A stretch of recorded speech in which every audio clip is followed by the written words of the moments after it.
also strictly from the textbook, identify the leading countries in world trade by total value, which means the total value of export and import on yearly basis. And the data comes from the World Bank back in 2015. And the presentation data is based on the merchandise trade, or we say only focus on the product exchange. Now, it means that the data is still outdated because it's 2015. But the data shows a pretty much steady trend of the top trader in the world, especially before the pandemic. Okay. So the question here is that what can you see from the figure here? So you can see the top 3 countries, China, United States, and Germany. I think not surprising because it's the largest economy in the world at all times. Okay. And you see that China surpassed the United States, the world's leading export and merchandise trade. It's not surprising either because from the video we just seen, you see the most East Asian countries, especially China, have increasingly become the foreign trade destination in terms of intermediate products. Okay. And this is because these countries provide low-cost advantage in terms of manufacturers' production, not only limited to raw materials, but also labors and manufacturing processes. And give you some background information, the top exports of China include computers, broadcasting equipment, and also telephones. Okay. And the main export destination to China is essentially United States. Okay. So you have known that China has been called as the world's factory, though it doesn't like the title very much. Okay. And now the title of world's factory has moved to ASEAN countries.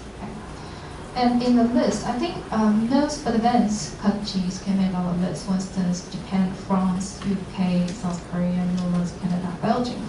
They are all Western countries, except Japan and South Korea. And also we got the last one, Brazil. Okay, so are you surprised to see Brazil made on the list? No? Why? What do you know about Brazil, especially their economy? They are like second largest export for iron ore. Yes, iron ore, right? So the top export merchandise of Brazil, including iron ore and also crude petroleum, okay? Because it has abundant natural resources, in particular in the mining industries. Iron ore is a very important element in making steels, okay, just for information. And it's interesting to note that the top export destination of Brazil is China, followed by United States. And the results are foreseeable because Chinese government in recent years has made huge efforts in developing its steel industries, okay, in order to sustain the internal development on infrastructure, which often require iron ore imported from Brazil. Okay. And Brazil is a very special country which takes the crucial part in US and China trade war. Because I don't know if you know about, at the time of financial crisis back in 2008, most advanced countries actually suffer from the financial turmoil, right? Especially United States and also most of Western countries in Europe.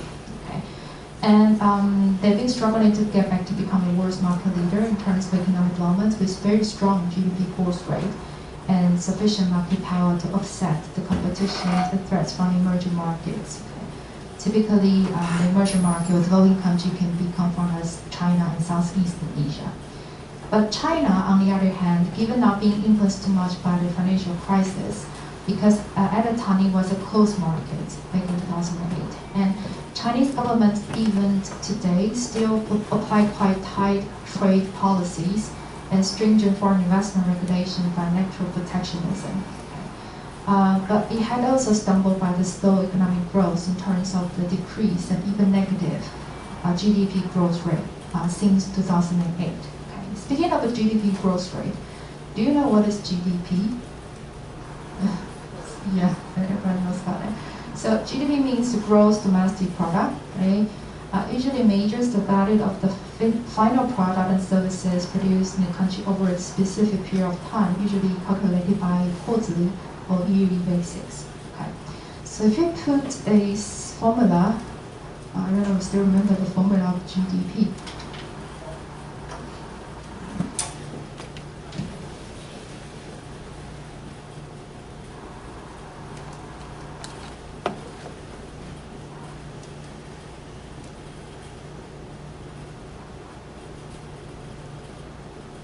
Okay, so just the simple formula here. GDP how it has been calculated. Basically, it is comprised of the consumer spending, okay, C, plus business investments, I, and also government spending, G. Okay, and also the net export, that means the total export minus imports in the country. And why I listed that formula here, because think about that, if you are a government, you want to increase your GDP growth rate, what can you do? You would know that to boost the GDP growth rate, you need to encourage more household spending or consumer spending in your country, right? You need to increase more business investments, obviously, and expand the government budget, or make more international trade surplus with other countries, right? Then the overall GDP will be increased. But apparently, at the time of financial crisis, think about the household or consumers, they were lacking of disposable income. They don't want to spend. And business hardly survived for the further investments. And international trade was halted for the obvious reason, because no one wanted to trade with each other anymore. The only way out was the government itself.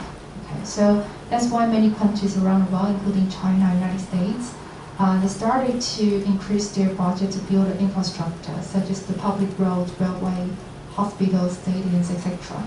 And this infrastructure all required an important element, and that was steel. Okay? And to produce the quality steel, of course, you need iron ore imported from Brazil. Okay? So that was the beginning of the US-China trade war.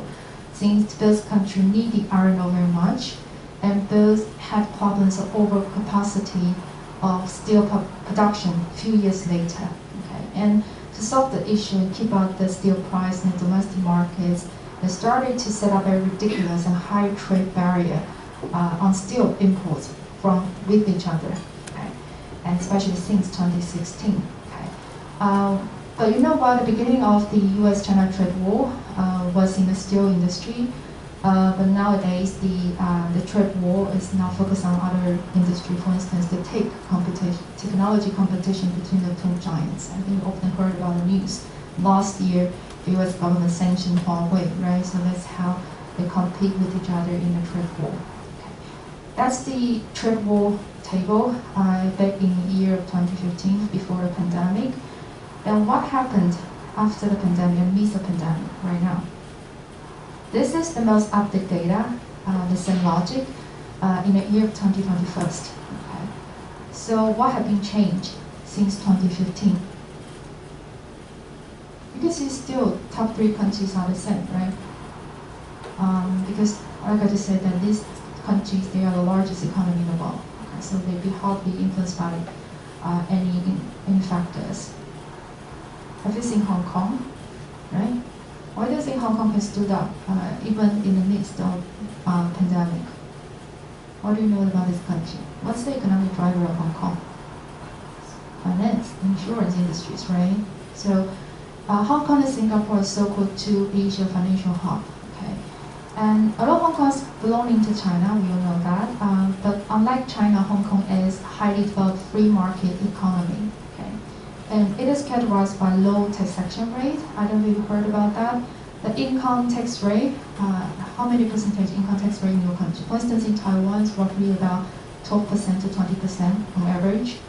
And but if you are wealthy, of course, the wealthy people, it will be 40%. Okay. Yeah, it's really, really good. What about in the States? What about income tax rate? For personal? Yes, personal income tax rate. It's a very confusing system. Yeah, I know. So it's up to a certain point, I think it's like what, 30,000,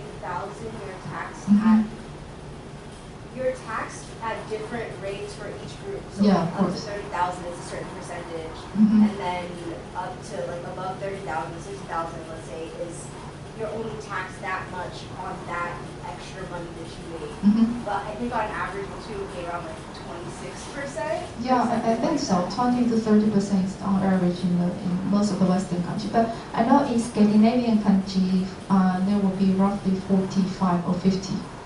Because they have very good social welfare system, right? But in Hong Kong, no matter how much money you earn, you only need to pay 17%. So that's quite low income tax rate. So that's why many people like to work in Hong Kong. They got higher pay, they got low tax. Okay? And also Hong Kong is categorized almost free port trade. Okay? And the well-established international financial markets for sure.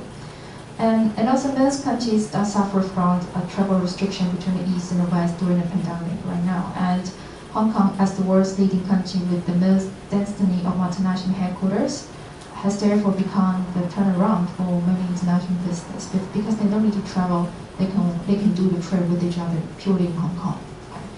And the next figure, now we compare the total volume of product trade as a percentage of each country's GDP. So if the percentage of total export-import in the country exists is GDP, it basically means that this country are highly dependent on international trade to support its economic growth. Okay? So you can see the top 3 countries are the perfect example. You see the remarkable statistic from the figure that merchandise trade is a much larger component economic driver in countries such as Belgium and Netherlands, okay, roughly about 120%. And also South Korea at about 80%. Okay, so what does it mean is that these countries, they are highly dependent on international trade by exporting and importing, and also in terms of the value they've been produced domestically. Okay, and if there's any loss occurred in the global market, for instance, financial crisis, then the economy will be seriously affected because they highly rely on international trade, not the domestic market. The opposite case is that, I don't know if you can see the figures. For instance, the China roughly about 40%, right, and also United States roughly just more than 20%. So what does it mean? It means that although these 2 countries, they are the world trade leaders in terms of total export and import, you've seen in the earlier figure, but in terms of the percentage of its GDP, it seems that international trade is not really the focus of their economic drive. Their economic driver largely are driven from the domestic consumption. Okay. So for instance, taking example to China, it will be another 60% of economic driver in terms of GDP growth rate coming from the domestic consumption in terms of the consumer spending, business investments, and government budgets. Okay. And also the same case to United States, roughly 80% boosted, the economic growth boosted by the domestic economy, not really the international trade with each other or with other countries. So that's also the number seen in 2015. Again, give you the most updated data here. The data comes from the World Bank back in 2021. So you can still see Hong Kong right at the top, right, in terms of annual trade or merchandise trade as a percentage of each country's GDP. And again, I think it's not surprising at all because you know that Hong Kong is highly dependent on international trade and finance. Okay? And Hong Kong economic strengths include a sound banking system, virtually no public debt in terms of the government, and a strong legal system, ample foreign exchange reserve, and the vigorous anti-corruption measures. And also, most important thing is that it has very close tie to the mainland China. So usually many multinational companies will set up subsidiaries in Hong Kong as their kind of a gateway because they want to move their operation in mainland China and see how does it go. They will use that Hong Kong as experimental fields. Okay. And we talk about the product trade. Well, you know that international trade or world trade also encompasses another phase. That means the service trade. Okay. And services are deeds, performance, or efforts performed directly by people working in the service industries, and such as banks, consulting firms, hotels, construction companies, anything you can think of in the service sector. And for example, maybe your parents or maybe you are actually doing international service trade every day.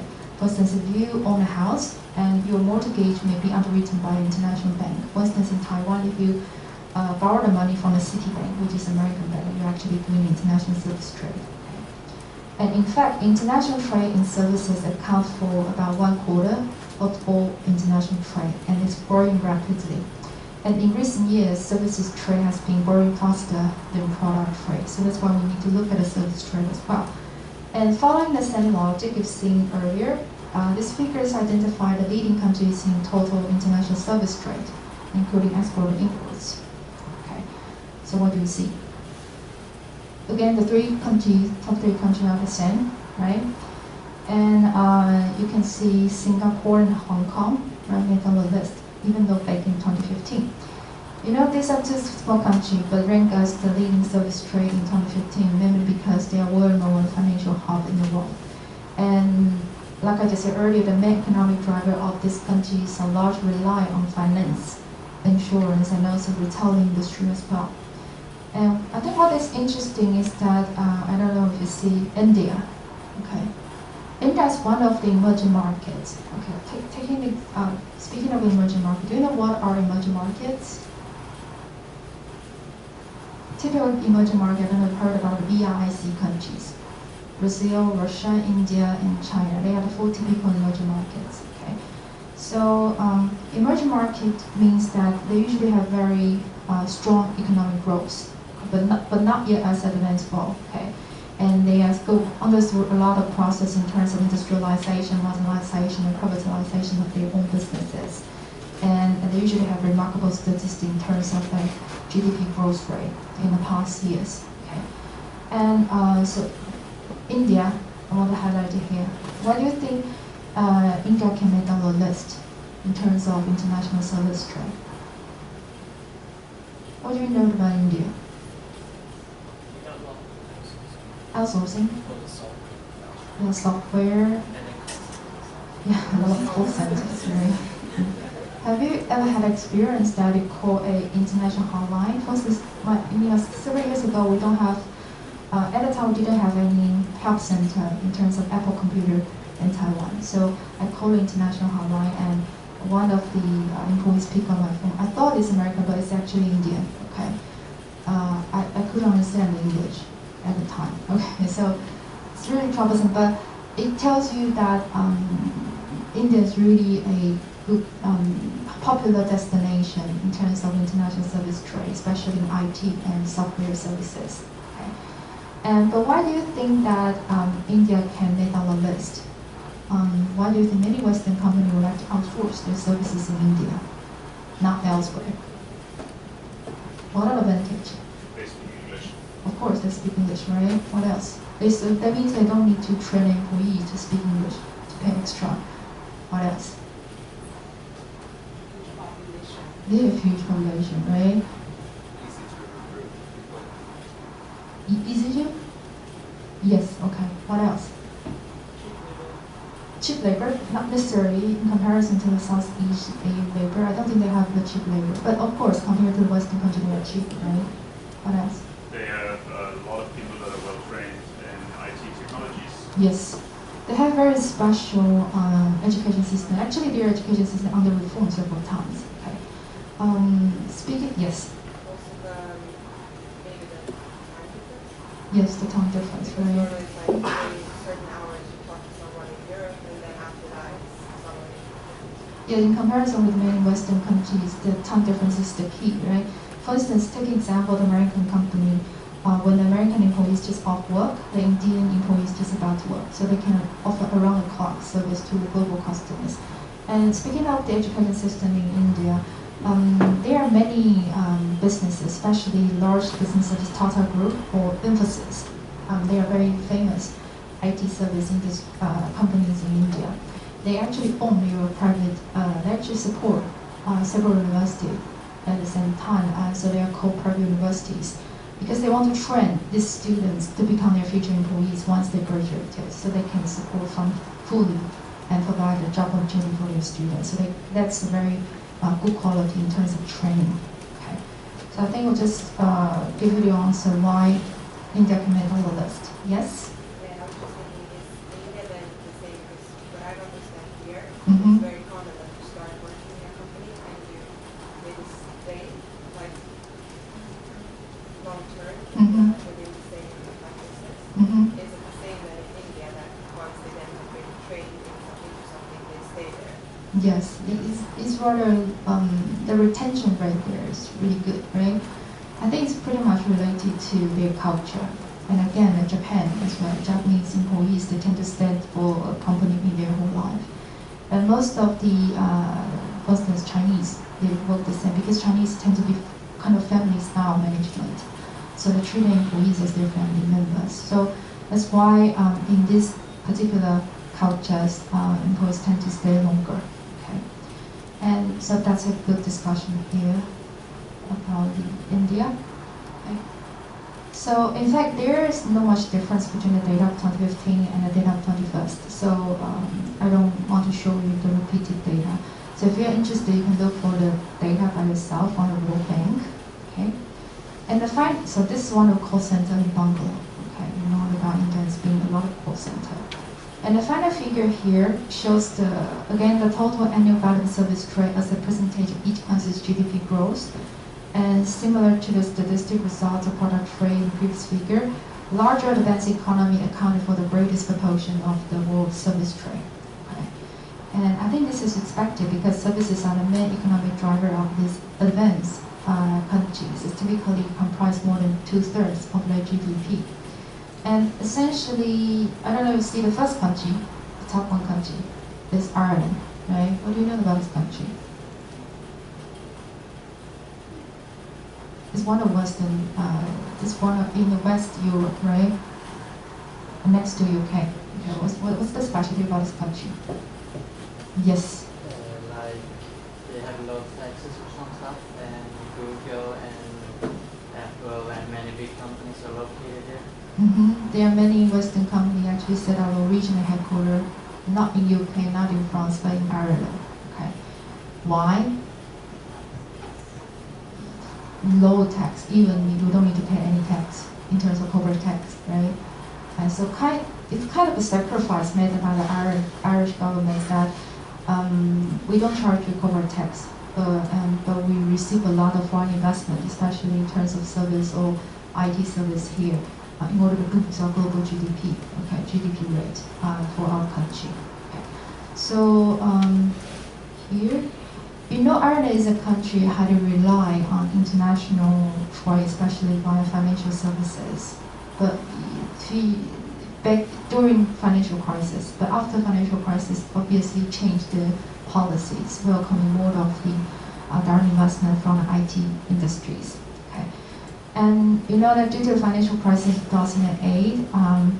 They actually suffered severe economic downturn and significant political unrest during 2008 and 2011. They even declared near legal bankruptcy of the governments by the year of 2008. Okay. In the efforts to stabilize the situation, the Ireland government conducting more stringent regulations on their financial industries, and also a new era of positive GDP growth rate started just 3 years' time. Give you a statistic. For instance, the government budget deficit had declined quite significantly from 9.7% to 0.2% in year of 2014. Just a few years, they can change the landscape of their business environments. Okay. And also, speaking of the new policies, they actually strive for give more incentive program for the foreign investments. For instance, give this few company with a free land, even don't need to pay any tax. So here is a very famous lawsuit in Europe. I don't know if you pay attention to that.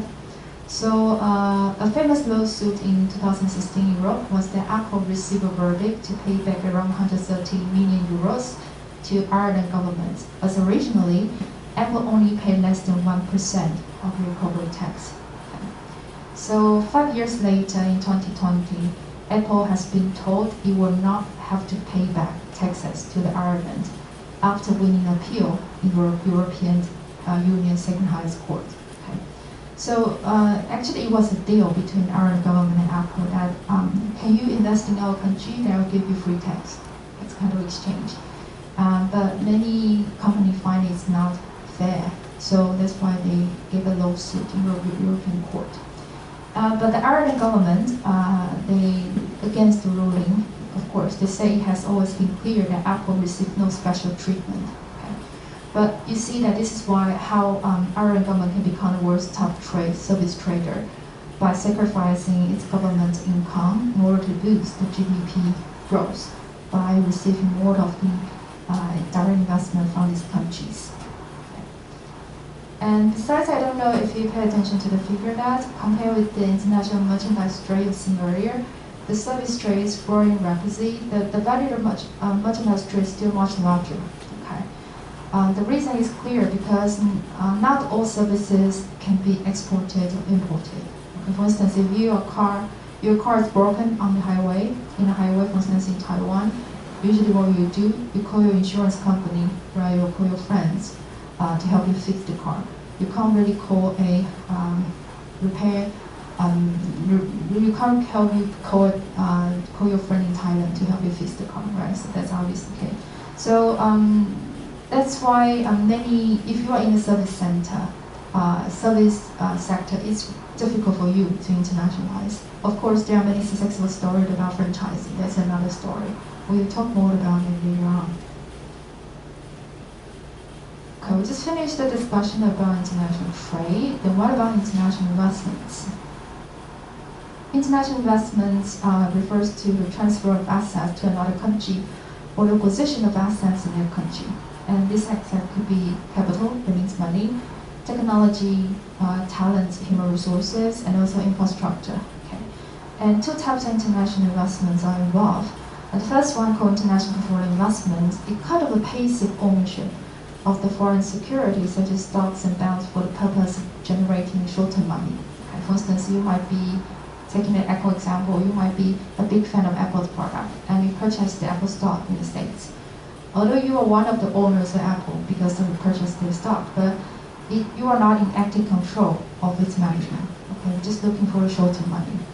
On the other hand, foreign direct investments, one of the keywords you've seen in the video, is one of the foreign entry strategy for firms to establish the physical presence to grow through acquisition of productive assets. Okay, example can be seen from the leading Taiwanese firm, which is called Foxconn. Okay, it has made huge direct investments on capital, human resources, technologies, anything you can think of in China. It has the largest investment in China for decades. And the purpose, of course, they want to lower down their production costs. And due to the direct investments, Foxconn has full control over its assets. And usually perceive on long-term profitability, not the short-term money. So that's the differences here, international foreign investments and foreign direct investments. And give you some data as well. So this is the OECD most updated data up until December 2021. So these are the top 20 FDI inflows and outflows countries. Okay. So FDI inflows indicate foreign investment from abroad into the host country, and FDI outflows refers to the foreign investment from home country to another country. And you can see from the, I think, the left chart, which is about the leading countries in FDI outflows. Top countries are well-known leading countries in the world, such as US, Germany and Japan, China and UK, right? Meaning that the businesses in these countries are very active in international expansion outside their home. Okay? But when you move your eyesight to the right-hand charts regarding FDI inflows, I think you can spot that Japan is missing from the top 3. Okay? So why is that? Why there are limited foreign investments in Japan? Yes? Yeah, it has stagnant economy, right? What else? Yes, yes. It has not necessarily to the same extent, but it had a lot of protectionist policies. Yeah, protectionist so policy. They didn't allow foreign direct investments, but maybe they allow them as subsidiary, like the joint venture. Yeah, so Yeah. it's still not as open as some other countries. Yeah, exactly. I think the most intuitive reason is that as investors, we often believe Japan is rather expensive market in terms of investments, right? So that's why Japan is really not on the list. It's quite lag behind. I think it's in the 21st place in terms of FDI inflows. Okay, and also you can see that very complicated relationship between the United States and China in terms of FDI inflows and outflows, right? These two countries are invested each other a lot, right? Indicating a very high trade dependency with each other. So in a sense that they are so meet by each other in terms of economic development, but they hate each other, right? I don't know why. Okay. So that's the implication, just to let you know what does it mean by inflows and outflow in terms of FDI, and what are the leading countries right now. Okay. And the next figure reviews in the past decades, the total volume of FDI outflows from the advanced world has dramatically decreased. You can see that from 80% in 2007 to under 30%, I think, in 2018. Okay. What does it mean? It means if only 30%, for instance, in the year 2018, if only 30% of global FDI outflows were from advanced countries, it means the rest of 70% of FDI outflows were from elsewhere, namely from emerging and developing countries. Okay. And this is kind of the vivid evidence of the balancing power between advanced multinational enterprises and emerging market multinational enterprises. It means the lowest enterprises from emerging markets actually dominate the investments in terms of the outflows. Okay. So you can't ignore their power. For instance, this country from China mainly, they dominate the Fortune Global 500 magazine right now. 1/3 of the largest company in the world actually coming from China. And this picture you've seen in the video, right? That shows the progress in the global economy from pre-industrialized, industrialized, and post-industrialized stages. In fact, this picture is highly relevant to the development of international business. Now, you've seen that in the bar below, you can see throughout the stages, the production is from local to global scale. Why is that? Because if you started to have the industrial revolution, now everything is made by machines, so you have the problems of overproduction. Okay? So what can you do is that you start selling these products to the countries, maybe your neighboring countries, maybe other countries around the world, okay, in order to solve the issue of overproduction. Then we started having international trade then. Okay? So the evolution of global economy from these 3 stages is the ongoing economic integration and growing interdependency of countries relating to production worldwide. So you can see there's a revolution from local to global scale production. So this is actually quite relevant to the international business because such progress in global economy is a trend of globalization of markets. We've heard about globalization. In international business, you will talk about globalization of market. It means that interdependency of countries worldwide, okay, in terms of economic integration and growing a relationship with the businesses, they do a lot of trade with each other. Okay. So we can conclude that globalization is in fact a result of various dimensions of international business activities. Okay. So done the discussion about the definition of international trade by looking at different statistics in the international trade, international investments. And the second question I think is quite critical is that how does international business differ from the domestic one? Okay. To answer the question, let's go back to the definitions of international business and see if we can see any sign of the answer. What is the major differences between international business and domestic businesses? Yes, domestic business also do trade investment, but within the national borders, right? International business do so across national borders. That's the major difference. And due to these different types of flows in terms of knowledge, products, services, even their investments across national borders, international business they face greater risks than the domestic one. Okay? In other words, internationalization of the firm may be beneficial in some ways. It is, however, involve potential risks while operating in the foreign markets, which constitute the major differences between international business and domestic one. But what are the risks involved in the internationalization process? This is a very famous 4C model, illustrating the 4-dimensional risks throughout the internationalization, including cross-cultural, country, currency, and commercial risks. Okay. So I actually listed different definitions of this 4-dimensional risks, so I don't think I need to repeat them. I think what is more important is that let's look at a practical example of each dimension. Okay, let's start from the most relevant one about cross-cultural risks. Okay, so I think in the last lecture you know that cross-cultural risks occur when a cultural misunderstanding puts some human value at stake, right? And these risks usually arise from differences in terms of language. Maybe you have different lifestyle, different religions, and different mindset, okay, so on and so forth. And the concept is rather easy, is that you can't sell a beef hamburger to an Indian in the Indian McDonald's, right? And also force your Arabic partner to eat the pork dishes with you because due to religious issue. And also the second example is about negotiation. Now, you know, negotiation are requiring many types of business transactions, and its pattern could be different across different cultures. For instance, Chinese or Mexican, they tend to be friendlier and emphasize the social relations in business. Okay? But most of the Western culture, for instance, American or German, they focus more on the deal itself. Okay, so that's the difference in terms of negotiation patterns. Okay, another example of cross-cultural risks is decision-making styles, okay, which refer to assess if a managers within the firm make the decision continually on the operation and future direction of the firm. Okay. You know that Japanese, for example, they tend to take considerable time to make important decisions, and they are usually group-oriented in a sense. And whenever they make certain decisions, they usually take long time to get everyone's agreements beforehand. Okay.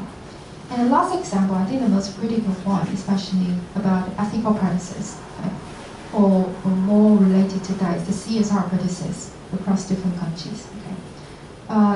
Ethical practices means that the standard right or wrong in a society. Okay. So it is worth mentioning that appropriate behavior in one country or one culture may be viewed as an unethical behavior elsewhere. Okay. So, for instance, bribery, we talked about it earlier, is relatively acceptable in China and, for instance, in Africa, maybe in Russia. But it is generally unacceptable in most of the Western countries, especially Sweden and also the United States, right? And that's the 4 examples. And country risks, also known as the political risks, refers to the potentially negative effects on the company operation profitability caused by the developments in political, legal, and economic aspects in the foreign country. Okay. For example, governments may restrict access to markets, impose the bureaucratic procedure on business transactions. Speaking of that, I don't know if you know about, if you want to open a new company in a foreign market, how long will it take? For instance, in Taiwan, it probably just take maximum 2 weeks, okay, to get everything to settle down as a foreign investor. You do a direct investment, want to set up a subsidiaries in Taiwan, 2 weeks maximum. What about in Brazil? What about that in your country? If you want to invest in your country, set up a new company in your country, how long will it take? You probably have no idea for that, but I want to give you an extreme case here because in Brazil, the average day will be 120 days. Because really, you need to fill in a lot of paperwork, get agreements from this government, that government. That's really bureaucratic in a sense. So that's the example here. And also, some governments, they will limit the amount of income the company can bring home from a foreign operation. So in the early days, for instance, many Taiwanese firms invest in China. If they make a profit, they can't directly transfer their profits back to Taiwan because it's highly regulated by the Chinese government. They do so because they want to make sure that every penny you earn actually stays in China.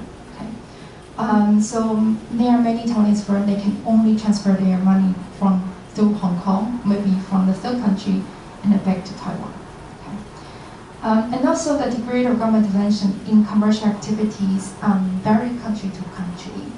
For example, Singapore and Ireland, you know that they are characterized by substantial economic freedom. Right? That means that there is a fairly liberal economic environment. They welcome the foreign investors. Okay? There is no restriction or limited restrictions.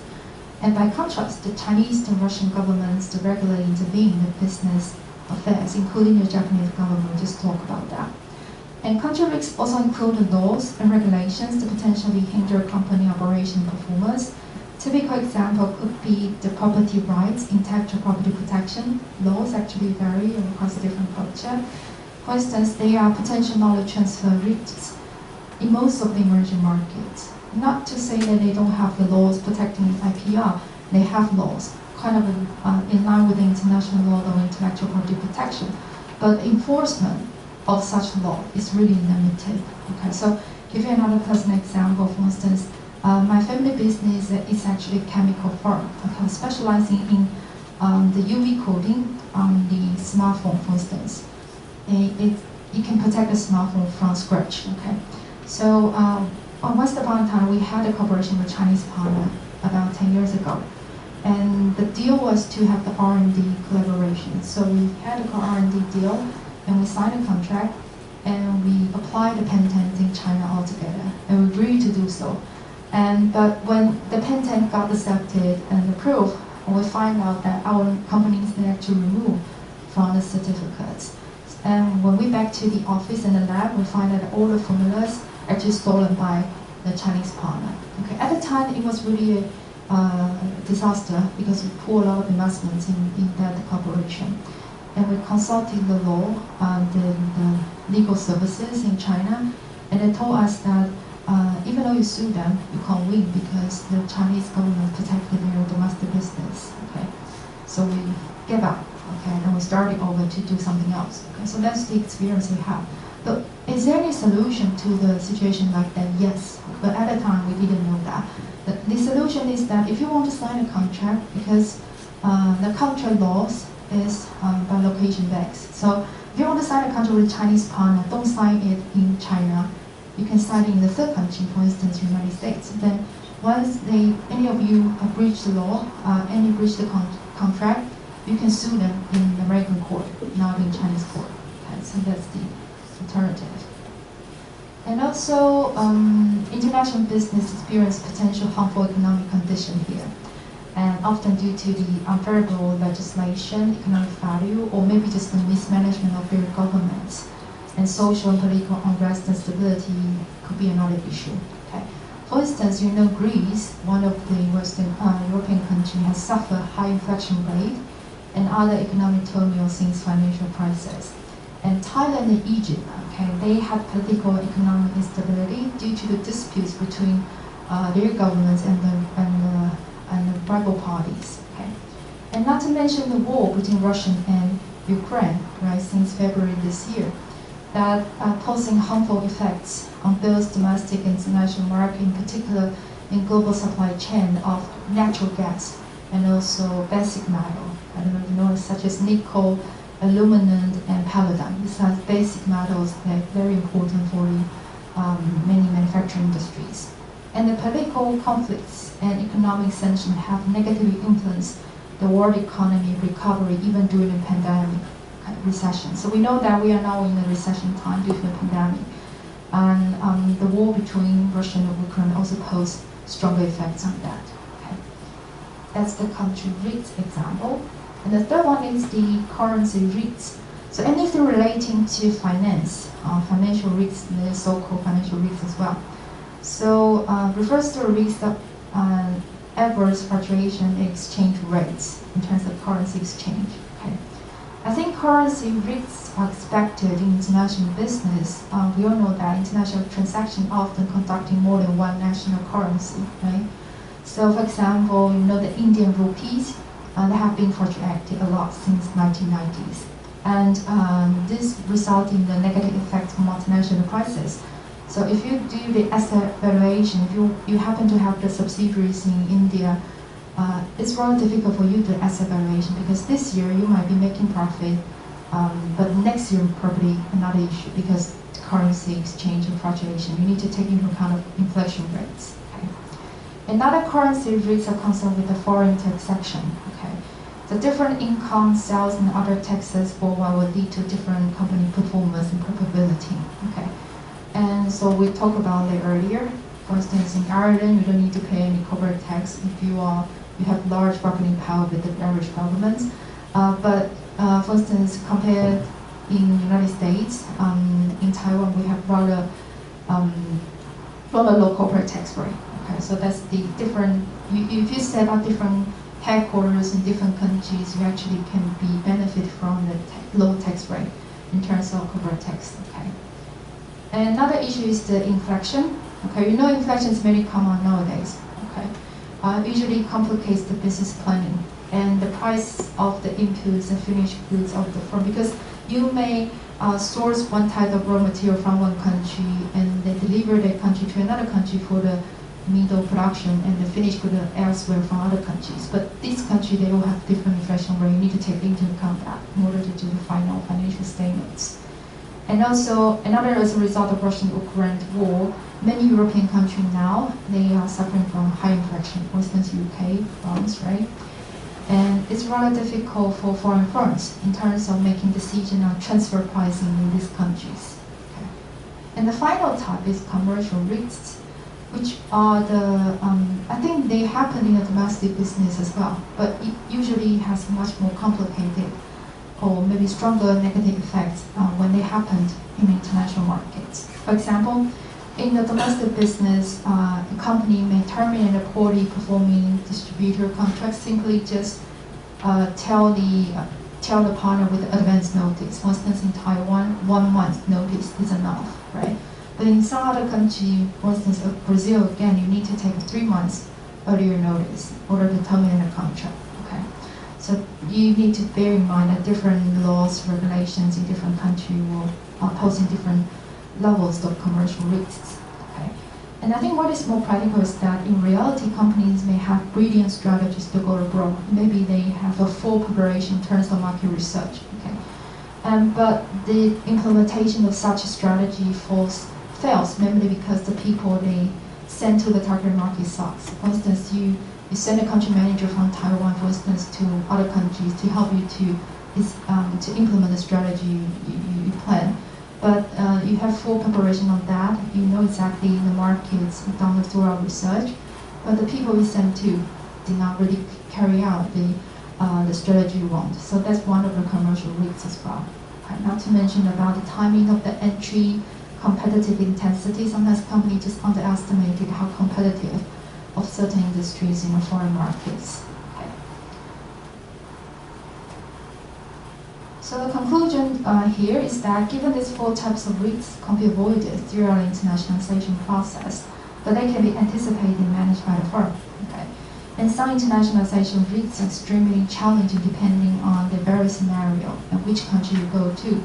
So as IB managers, you need to understand, anticipate, and take proactive actions to reduce the negative impact of these 4 internationalization risks throughout the strategy planning and implementation process. Okay. Now you've understood the basic concept of international business, you also know that in this course particularly, we place much emphasis on cross-cultural risks, right? Then how cultural differences affect international business activities and how to better manage that. I think that's the core of today's lecture. Okay. So just notice it's 4:11. Do you mind we have a 10 minutes break and we'll continue the final question here, okay?